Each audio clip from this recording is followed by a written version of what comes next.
अस्सलाम वालेकुम दोस्तों, उम्मीद करता हूँ आप सभी लोग खैरियत से होंगे। इस वीडियो में सऊदी अरब, इंडिया, बहरीन और ओमान की भी ज़रूरी खबरें आप लोगों से शेयर करूंगा। इंडिया में एक ऐसी खबर है कि एक 120 साल पुराने आशियाने पे बुलडोज़र चला दिया गया और उस घर में जो है एक शादी भी होने वाली थी 4 अक्टूबर को। क्या बीत रहा है उसके घर पे, स्टार्टिंग में आप लोगों ने वीडियो देखा होगा, उसके बारे में भी बताऊँगा।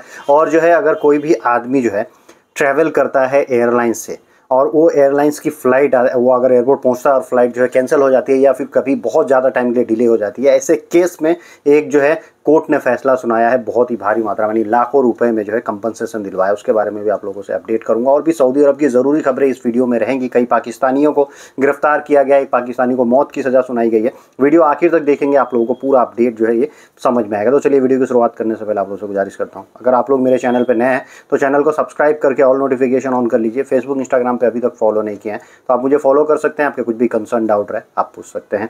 सबसे पहला जो न्यूज़ है वो इंडिया से है। इंडिया में बलरामपुर का ये न्यूज़ बताया जा रहा है। वहाँ पे जो है किसी एक गांव में एक 120 साल पुराने आशियाने पे, जहाँ पे 120 साल से लोग रह रहे थे और उसको जो है तोड़ दिया गया। कोई हामिद करके आदमी है, उनका ये घर था और बता रहे हैं कि 4 तारीख को हमारे घर में जो है शादी थी। और जब हमको नोटिस आया प्रशासन की तरफ से तो हमने जो है उनसे अपील भी किया कि भाई शादी है, अभी रहने दीजिए, इसको बाद में कर दीजिएगा, अगर आपको ये इसको डिमोलिश ही करना है, गिराना ही है तो प्रशासन की तरफ से बताया गया था कि ये जो घर है ये किसी नाले पे, जहाँ पे जल जमाव का कुछ रहता है, गटर टाइप का या फिर नाला रहता है, उसके ऊपर ये बनाया गया, यानी सरकारी ज़मीन पे जो है इस घर को बनाया गया है। इनका दावा है, जो लोग यहाँ पे रहते हैं ये कहते हैं कि भाई हम लोग 120 साल से रहते हैं। तो 120 साल से ये बोलते हैं कि हमारे बाप दादा यहाँ पे रहते थे और मेरा उम्र जो है 60 साल के ऊपर हो गया है। तो आप सोच सकते हैं उस घर को भी गिराया जा रहा है। मतलब यूपी में जो है अगर आप रहते हैं और कहीं भी सरकारी ज़मीन पे या कब्जे के ज़मीन पे आपका घर है तो गवर्नमेंट जो है उस पर कोई रियायत नहीं कर रही है। लेकिन इनका ये भी जो है इल्ज़ाम लगा रहे हैं ये कि उनके ही उधर के कुछ लोग हैं जिन लोगों ने इसका जो है शिकायत किया। खाली हमारा ही घर ऐसा नहीं है कि जो इस चीज़ पे बनाया गया, ये एडमिट कर रहे हैं कि ये मतलब घर हमारा बनाया गया है सरकारी ज़मीन पे, लेकिन 120 साल पहले बनाया गया। शायद इन्होंने जो है जो पट्टा वगैरह कटता था वो नहीं कटवाए होंगे, उसके वजह से इनका ये हाल हुआ है। घर में शादी भी थी और ये सब लोगों का रो रो के बुरा हाल है और घर को गिरा दिया गया प्रशासन के द्वारा। उन्होंने इनको मोहलत भी नहीं दिया कि शादी बिता लो तो तोड़ेंगे। अब ये लोग बेघर हो गए हैं। लेकिन और ये दावा कर रहे हैं कि और भी जो घर हैं वो नहीं गिराए गए, खाली हमारा आपसी रंजिश के वजह से जो है हमारे घर को गिरा दिया गया। कुछ लोगों ने जो है प्रशासन को शिकायत किया, जिनसे इलेक्शन के दौरान हमारी कुछ डिस्प्यूट थे, इसके वजह से ये सब बता रहे हैं। आप लोग क्या सोचते हैं, क्या कमेंट समझते हैं, या फिर जो लोग भी मेरे व्यूअर अगर बलरामपुर साइड के हैं यहाँ से, जो मतलब अगर करीब से इस चीज़ को जानते हैं तो ज़रूर कमेंट करके बताएं। दोस्तों, जौजात के ट्विटर हैंडल पर एक सवाल किया गया था कि क्या आदमी जो है विदेश में रहते हैं, यानी अपनी छुट्टी गया है तो वो अपनी छुट्टी बढ़वा सकता है। आप लोगों को सबको मालूम है, जौजात ने फिर एक बार क्लियर किया है कि हाँ बिल्कुल, अगर आप अपने जो है गांव गए हैं या अपने देश में वापस गए हैं, छुट्टी पे गए हैं, तो आपका छुट्टी का पेपर बढ़ जाएगा। लेकिन इसमें जो है कंडीशन ये होना चाहिए कि आपका इकामा भी वैलिड होना चाहिए, तब जाके आपकी छुट्टी बढ़ती है। और वो छुट्टी बढ़ाने के लिए जो है सादात प्लेटफॉर्म से उसका पेमेंट कर दिया जाता है और अफसर और मुकीम पोर्टल से छुट्टी बढ़ा सकता है कफिल, कोई इसमें दिक्कत नहीं आती है। तो अगला जो अपडेट है, एक पाकिस्तानी नागरिक को अपने ही हमवतनी के कत्ल के इल्ज़ाम में जो है सजाए मौत सुनाई गई, यानी अब उसका कट जाएगा गला काटने की सज़ा कोर्ट ने सुना दिया है। अभी इसमें इन्होंने क्या किया था कि किसी आपसी डिस्प्यूट की वजह से अपने ही हमवतनी का, यानी वो भी पाकिस्तानी नागरिक था, उसके ऊपर सर पे किसी चीज़ से वार कर दिया था और उसके बाद से वो सामने वाले की मौत हो गई थी। तो इसका जो है कोर्ट में चल रहा था मैटर और कोर्ट ने जो है इनको सज़ा जो है सुना दिया मौत का। तो सऊदी अरब की एक रिपोर्ट आई है कि सऊदी अरब में सऊदी नागरिक कितनी तादाद में काम कर रहे हैं। आपको अचंभा होगा सुन के कि लगभग जो है 22 लाख सऊदी नागरिक इस समय वर्किंग हैं सऊदी अरब में, साउदीजेशन के तहत। और एक और चीज़ आपको अचंभित करेगी कि लगभग 9 लाख, 22 लाख में से 9 लाख जो है औरतें हैं, लड़कियां हैं, जो कि हर फील्ड में सऊदी अरब में काम करना शुरू कर चुकी हैं। दोस्तों, अगला जो अपडेट है, एक भयंकर एक्सीडेंट हुआ है सऊदी अरब के एक हाईवे पे, और इस हाईवे में जो है ये मदीना के रीजन का बताया जा रहा है, यानबू और मदीना के बीच में ये एक्सीडेंट हुआ है।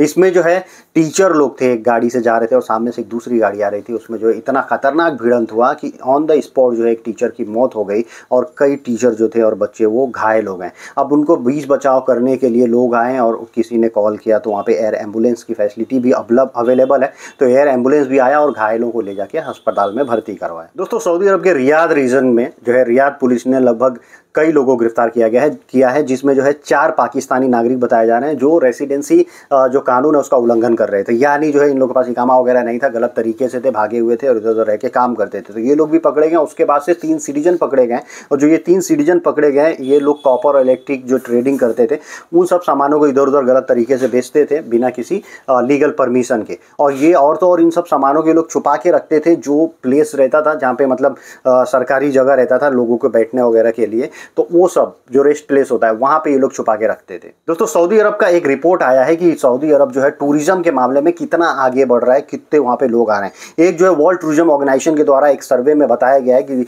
2023 में जो है सऊदी अरब सेकेंड रैंक किया है, यानी इतनी ज़्यादा वहाँ पे पब्लिक टूरिज्म के लिए आ रही है कि आप समझ सकते हैं कि पूरी दुनिया में सेकेंड रैंक आया सऊदी अरब का। इतनी भारी तादाद में लोग वहाँ पे आ रहे हैं, मतलब 58% का ग्रोथ बताया जा रहा है कि इतनी ज़्यादा भारी तादाद हो रही है, उसमें उछाल देखने को मिला है 2023 में और आगे भी ये देखने को मिलता रहेगा सऊदी अरब में, क्योंकि टूरिज्म के सेक्टर में जो है सऊदी अरब बहुत ज़्यादा इन्वेस्टमेंट कर रहा है। और दोस्तों सऊदी एयरलाइंस का ऑफर चल रहा है, आप सभी लोगों को मालूम था कि 2 अक्टूबर तक वो ऑफर था 30% के डिस्काउंट वाला, लेकिन अब ये ऑफर को एक्सटेंड कर दिया गया है 7 अक्टूबर तक के लिए। अब 7 अक्टूबर तक जो है आप सऊदी एयरलाइंस का टिकट बुक कर सकते हैं आने जाने का, उसमें आपको 30% का डिस्काउंट मिलेगा। सऊदी एयरलाइंस की वेबसाइट पर जाइए और बुकिंग करिए। अक्टूबर के बाद से जो है मतलब ये 7 अक्टूबर तक ये ऑफर चलेगा और 10 अक्टूबर के बाद की फ़्लाइटें जो हैं आप उस पर अवेल कर सकते हैं 30% का डिस्काउंट। दोस्तों एक जो अगली खबर है वो बहरीन से है।